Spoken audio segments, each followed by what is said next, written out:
Okay, so I'm going to show you how to use Desmos to find the determinant and to find the inverse of a matrices.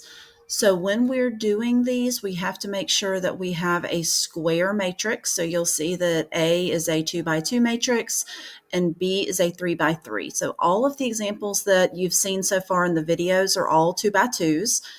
And those are the only ones that we are going to do by hand. But I'm also going to show you now how to do them in Desmos. So I have A, which is a 2 by 2.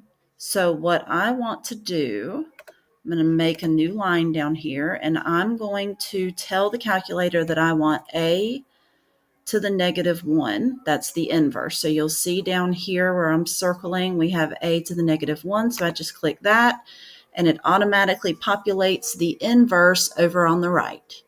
So this takes out a lot of the hand-by-hand calculating that you have to do, but this is a question that will still be given to you to complete by hand on the assessment. So you do need to be able to do a 2 by 2 inverse by hand.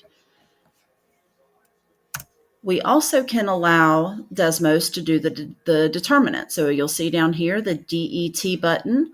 So I'm going to hit the DET button, and then I'm going to tell it that I want matrix A to be used.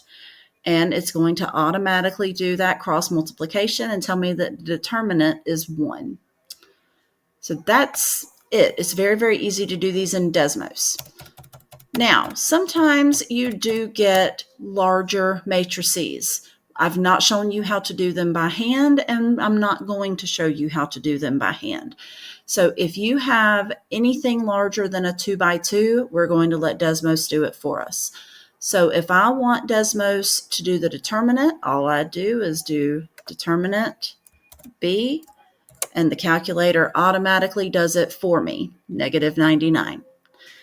If I want the calculator to give me the inverse of B, I do the same thing. I'm going to type B and hit that A to the -1, the inverse button, and it's going to automatically give me this in decimals. But we prefer in math to use fractions, so I'm going to hit that fraction button beside it, and it's going to change all of those to fractions. So let's look very quickly at what this looks like when you multiply the original matrix, the original 3 by 3 matrix times its inverse. So I'm going to get a new column down here. Just going to hit the enter button, and I want it to do B times B inverse. So it's automatically pulling that inverse I got in the last one.